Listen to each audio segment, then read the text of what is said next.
तो भक्ति के अंदर भी अगर देखा जाए, जैसे आज अगर हम 26 जनवरी ये रिपब्लिक डे इंडिया का मना रहे हैं, तो इसमें ये जो कॉन्स्टिट्यूशन हमारा आज के दिन लागू हुआ था,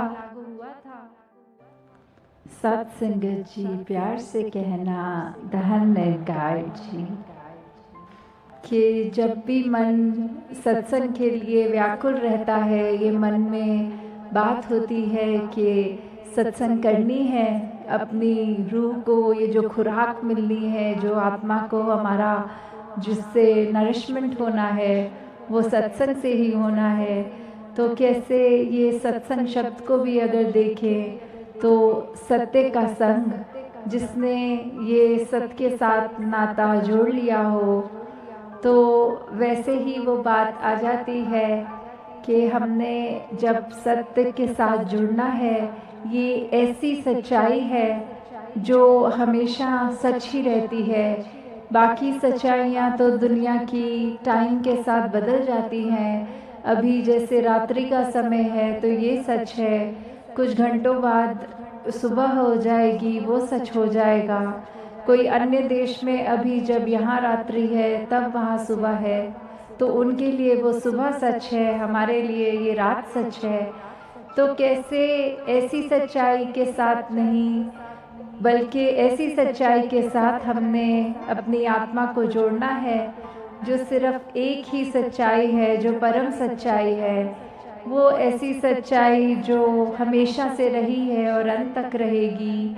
ये परम पिता परमात्मा, ये मालिक, ये निरंकार, ये ऐसे इस सच्चाई के साथ हम जब जुड़ेंगे तो हमारे जीवन में वाकई ही उजाला हो जाएगा। ये ब्रह्म ज्ञान रूपी उजाला, जिसका आज हम बार बार जिक्र सुन रहे हैं, पिछले 3 दिनों से सुन रहे हैं कि ये ब्रह्म ज्ञान क्या है। ये ब्रह्म ज्ञान ने तो हमारी आत्मा, हमारी रूह का मिलन इस परमात्मा, इस निराकार से करा देना है। तो हम जीते जी, यही टाइम है हमारा, समय तो अपनी गति से बढ़ रहा है, तो भी हम जीते जी इस बात का फ़ायदा उठाएं कि अभी श्वास है तो अभी भी वो संभावना है कि इस परमात्मा को पाया जा सकता है। और जैसे ही ये ब्रह्म ज्ञान की दात हमारे झोली में आ जाती है, वहाँ से हमारी ये भक्ति की यात्रा शुरू हो जाती है। उससे पहले भी अगर हम किसी न किसी रूप में, किसी भी धर्म या किसी चीज़ में भी आस्था रखते हों, तो वो सारी की सारी ये जो रिलीजियस स्क्रिप्चर्स हैं, ये एक ही बात पे इशारा कर रहे हैं, परमात्मा पे, जो अपने आप में सिर्फ वही सच्चाई है। कैसे ये परमात्मा के साथ जुड़ने से ही ये जिंदगानी सफल हो सकती है। कैसे फिर हमने हर कुछ जो करना है इसके मिलने के बाद से शुरुआत होनी है उस कार्य की। तो भक्ति के अंदर भी अगर देखा जाए, जैसे आज अगर हम 26 जनवरी ये रिपब्लिक डे इंडिया का मना रहे हैं, तो इसमें ये जो कॉन्स्टिट्यूशन हमारा आज के दिन लागू हुआ था, तो कैसे वो अगर देखा जाए कॉन्स्टिट्यूशन में भी क्या होता है, बस ये है कि किस तरह एक ऐसा लॉ बन जाएगा जिसने ये देश को गवर्न करना है। तो हम अपनी आत्मा के लिए भी, ये भक्ति के लिए भी अगर एक कॉन्स्टिट्यूशन बना लें कि कैसे भक्ति में हमने ऐसे ऐसे क्या चीज़ें करनी है जो सही मार्ग पे हमें रखेंगी। कैसे हमें एक चालाकी को नहीं करके प्रभु रिझाना, बल्कि हमें अपने भोलेपन से, कि कैसे इसी के अंदर जब हर समय मगन हो, आसपास इस निरंकार का एहसास करके इसी में जब लीन होंगे, तो फिर यही हमें एक जहाँ भोलेपन में, ये सहज भाव में ये भक्ति करवाएगी, पर साथ ही साथ वो जो चेतनता है वो भी इस प्रभु परमात्मा को पल पल में जब उसका एहसास करेंगे, तो अपने आप ये चेतनता भी हमारे अंदर रहेगी कि किस पल पे हमने क्या कार्य करना है, किस पल में हमारी सोच कैसी होनी चाहिए, हमारे विचार हर समय कैसे होने चाहिए, हमारे मन के भाव कैसे होने चाहिए, क्या हमारे मन में प्रेम है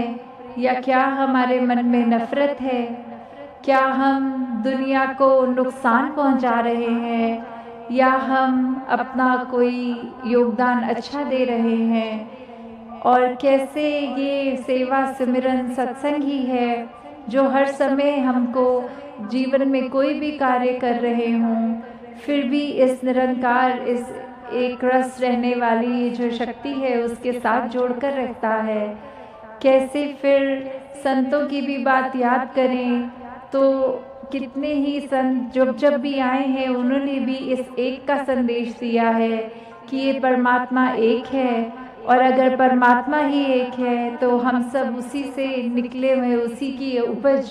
हम भी एक हैं। अपने मनों से ये सब हम बातें हटा दें जो हमें एक दूसरे के रास्ते में ला खड़ी करती हैं, बल्कि हमने एक दूसरे का सहयोग करके एक दूसरे को रिस्पेक्ट देते हुए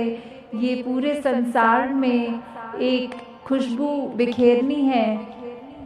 कि ये संसार चाहे कहीं पे भी कोई पैदा होने वाला हो, कैसा भी दिखता हो, कैसा भी कल्चर हो, सबके अंदर परमात्मा है और इसीलिए सब हमारे अपने हैं क्योंकि परमात्मा हमारा है, हम परमात्मा के हैं। और कैसे सत्य ही फिर वो हमारी भाषा हो जाती है। तो एक ये बात जब आ जाती है जीवन में तो फिर ये सारा भक्ति का भी जो मार्ग है, ये चाहे सुनने में तो बहुत मुश्किल लगता है कि कैसे हम विनम्र रहें, कैसे हम अपना सब कुछ समर्पण कर दें, दास भावना लाएं, कि कैसे हम ये मान लें कि हमसे ज़्यादा श्रेष्ठ कोई दूसरा नहीं है, क्योंकि मन में लगता है हम ही सबसे अच्छे हैं। तो कैसे ये ऐसी कठिनाइयों की बात है, कठिनाई की, फिर भी अगर हम इसको कह रहे हैं कि वो पॉसिबल है एक हम्बल लाइफस्टाइल को अपनाना, तो कैसे ये पॉसिबल हो सकता है। बात वही है कि इस परमात्मा के अगर हम आसरा लेंगे तो परमात्मा के आसरे से ही ऐसी जिंदगानी हम निभा पाएंगे। कैसे हम असली रूप में मानव बनेंगे, क्योंकि अच्छे इंसानों को तो दुनिया में उनकी बहुत ही ज़रूरत है। तो कैसे हम अगर ये कहें कि इस संसार में हर कुछ अपने नियम से चलता है, ये सनराइज़ भी होगा, सनसेट भी होगा, सब अपने अपने समय से होता है। कोई पशु पक्षी को भी देखें, उनको जो एक अपना कार्य करना है वो वैसे ही करते हैं, उनको किसी को बताना नहीं पड़ता कि अभी शिकार करना है, अभी पेड़ के ऊपर घोंसला बनाना है, पर ये खुद ही अपना कार्य कर लेते हैं। तो फिर क्यों इंसान को ही ये कहा जाता है कि अपना कार्य ठीक से करो, इंसान हो तो ये मनुष्य वाले मानवीय गुण अपने जीवन में लाओ। कैसे अपने दिल को विशाल बनाओ कि किसी का कुछ कहा हमें वो सताए ना, हम किसी के लिए जीवन में कष्ट ना ज़बरदस्ती उनको दें। कैसे हमने अपने हर सांस में फिर ये जो ब्रह्म ज्ञान द्वारा जो फिर जीवन के अंदर आनंद की अवस्था आएगी, कैसे इस आनंद की अवस्था में ही फिर हमें हर समय विचरण रहना है, और वो कोई मुश्किल टास्क की तरह नहीं होगा, वो फिर बहुत ही स्मूथ एक सहज भाव में ये आनंद अपने जीवन में आते ही वो सारा जीवन आनंद की एक लहर में ही हमारा बीत जाएगा। कि अगर हम देखें तो एक डॉक्टर को अगर ये पता है कि कोई अगर बीमारी किसी की कैसी है तो वो उसके हिसाब से ही दवाई देता है। तो अगर यही हम देखें कि परमात्मा हमारे को जानता है तो हमारी ज़िंदगी भी हम उसके हिसाब से जो ठीक है हमारे हिसाब से वैसे ही दी है। चाहे वो डॉक्टर की दवाई कई बार इतनी कड़वी भी लगती है, पर ये डॉक्टर को ये पता है कि ये दवाई कड़वी अगर मैं इस मनुष्य को दूंगा तो उसने इसी कड़वी दवाई से ठीक होना है। और फिर चाहे वो उस इंसान को दवाई का स्वाद अच्छा ना भी लगे तो भी वो कड़वी इस विश्वास के साथ खा लेता है दवाई के इससे ही ठीक होना है। विश्वास रखता है वो डॉक्टर पे, तो फिर हम परमात्मा पे विश्वास क्यों हटा देते हैं कि ये परमात्मा ने हमारे जीवन में कड़वी स्थिति रख ली है, हमारे हिसाब से कुछ नहीं हो रहा है। तो परमात्मा ने जहाँ हमारे लिए अगर जीवन में हमारी ज़रूरतें परमात्मा से ज़्यादा किसी को नहीं पता, ये निरंकार ही जानता है कि हमारी चाहे हसरतें कितनी भी होंगी पर ज़रूरत जितनी है उतना ही हमें इस ज़िंदगी में देगा, ताकि वो हमारे लिए ही सुधार होता रहे, हमारे लिए वो सुखदाई बन के वो वस्तु रहे। और कैसे हम आज यहाँ अभी और भी अनाउंसमेंट सुन रहे थे कि अभी अगला समागम जो औरंगाबाद का जिक्र हुआ वहाँ पे भी होगा, तो इधर भी जहाँ आप आए और महाराष्ट्र के लिए ये बहुत ही संतों के भी बातें इस स्टेट से जुड़ी होती है, जैसे वो तुकाराम जी हो गए और भी अन्य संत यहाँ जो होते हैं। तो अभी एक कहानी भी आ रही है दिमाग में कि कैसे वो एक स्वभाव के बारे में है, एक कैसे ज़िंदगी जीने के सलीके पे है। तो ऐसे ही एक घटना थी जो आपने ये कहानी भी शायद सुनी होगी कि कैसे एक उनका शिष्य था जो क्रोध हमेशा करता रहता था। तो वो जब उनसे पूछता है कि गुरुजी कैसे आप अपने जीवन में किसी भी स्थिति में एक मुस्कुराहट से ही, एक सहज भाव में भी उसको जी जाते हो, तो वो आगे से कहते हैं क्योंकि मुझे पता है कि तुम्हारा एक भविष्य क्या है। तो ये बात जब ये वो सुनता है तो वो बहुत ही क्यूरियस हो जाता है कि कैसे अगर मेरा जीवन में आगे क्या होना है मुझे पता लग जाए। तो उस पे वो कहते हैं कि एक हफ्ते का ही और एक ज़िंदगी बाकी है, उसके बाद ये जीवन काल की यात्रा समाप्त हो जानी है तुम्हारी। तो उसको जब वह व्यक्ति सुन लेता है तो अब बाकी का अपना हफ्ता एक जो उसको लगता है और मेरा रह गया है, वो सारी अपने अंदर से ये अच्छे गुण ही अपने अंदर डालने की कोशिश करता है। अपनी कोई भी बुरी आदत जो होती है उसको बाहर निकालने की कोशिश करता है। अपना व्यवहार के अंदर वो सिर्फ प्रेम की भावना रखता है, हर एक का सत्कार करता है और किसी को भी उस तरह से नफ़रत की नज़र से नहीं देखता। और वो उस एक हफ्ते के अंदर उसने अपने जीवन में इतनी तब्दीली कर ली होती है कि वो बहुत ही एक काम हो जाता है, बहुत ही पीस फील कर रहा होता है अपने जीवन से।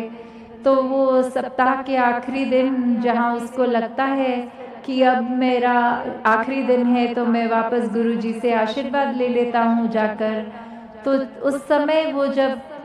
चरण स्पर्श करके बात करते हैं तो गुरुजी आगे कहते हैं कि इस हफ्ते में तुम्हें क्या क्रोध आया। तो वो आगे से कहता है उनका शिष्य कि नहीं, ये हफ्ता तो ऐसा मानो कि मेरा एक नया जन्म ही हो गया हो, मुझे बहुत ही खुशी रही, मुझे मन में किसी के लिए कड़वे भाव नहीं आए। तो कैसे एक मैंने बहुत ही सुंदर इस एक हफ्ते को ऐसे जी लिया, तो अब मुझे कोई शिकवा नहीं है कि मेरी मृत्यु भी अगर हो जाए। तो आगे से गुरुजी यही कहते हैं कि बस यही बात तुमने पूछी थी मुझसे कि मैं हर समय किसी स्थिति में भी एक बहुत ही मुस्कुराहट से हर घटना को, अपने साथ होने वाली को कैसे सहज भाव में ले लेता हूँ। तो वो यही है क्योंकि मुझे पता है मेरा जीवन किसी भी समय ख़त्म हो सकता है। तो इस जीवन के अंदर अब मैंने करना क्या है, मैंने अपने मन को किस तरह बांधना है, काबू कैसे करना है इस मन को, क्या मुझे इस मन से एक सदुपयोग वाली बात है कि कैसे भावनाओं को मन में आने देना है। तो मैंने सिर्फ ये पॉजिटिविटी ही मन में रखनी है, फिर चाहे कोई मुझे स्थिति कैसी भी इस परमात्मा ने दी हो तो मेरे चेहरे से इसलिए ये हंसी, मुझे मुस्कुराहट जाती नहीं है क्योंकि ये आनंद की अवस्था मेरे जीवन में आ गई है। तो दातार सभी पे कृपा करे कि ये ब्रह्म ज्ञान का सहारा लेते हुए ये मिशन के भी 90 सालों का जहाँ बार बार जिक्र हो रहा है, तो ये आधारित सिर्फ ये अगर मेन बात पकड़ें तो ये ब्रह्म ज्ञान ही है। और अगर यही हमारा एक इतना कीमती, जो सबसे कीमती चीज़ है हमारे पास, उसको हम अपने जीवन में जहाँ जहाँ पल पल इस्तेमाल कर सकें, अपने व्यवहार में, अपनी बातों में, तो फिर निश्चित ही हमारा भी जीवन तो सफल है ही। और हम और भी कितनी जो ऐसे व्यक्ति हमारे संपर्क में आएंगे उनके लिए भी उनके जीवन में कुछ आराम दे पाएंगे, उनका भी मुख उजला हो जाएगा। तो दातार सभी के ऊपर कृपा करे, ऐसी क्षमता सभी में बख्शे कि जितनी भी रूहें ऐसी हर एक को मिले, जिस आत्मा का भी अभी तक परमात्मा से मिलन ना हो, वो हमारे द्वारा हमारे जीवन से ही एक ऐसा इन्फ्लुएंस ग्रहण कर लें कि जो इनके जीवन में है हमें भी अपने जीवन में चाहिए। तो फिर उनका भी एक ये पार उतारा हो और हमें भी पल पल ये ब्रह्म ज्ञान जब तक याद है तब तक ही हम सही मायने में ये जीवन को जी रहे हैं। और सिर्फ वो बात नहीं कि जीवन को काट रहे हैं, नहीं, एक मनुष्य के तन में आके वो सब मानवीय गुण अपने अंदर रख के वो जीवन को जिया जा रहा है। तो दातार हर एक पे कृपा करे कि बाखूबी हर कोई अपना ये जीवन जिए, हर पल में एक अच्छी महक अपने जीवन से ग्रहण करते जाएं। ये फूल ही चुने, कांटों पे ध्यान ना दें। फूलों के साथ तो कांटे आएंगे, पर जो फूल है उसी की कीमत को याद रखें। कांटों को एक वो एक्नॉलेज अगर कर भी रहे हैं तो उसको एक नेगेटिव तरह से ना देखें, ये भी देखें कि फूल के साथ ये पार्ट पार्सल है उसका कांटा भी आना। तो जहाँ फूल की खुशबू और उसकी एक गुण हमें मिल रहे हैं, तो अगर एक कांटा आ भी गया तो उसको नज़रअंदाज करना है। ऐसे ही हमने अपने घरों में भी जब एक रहना है परिवार के रूप में भी,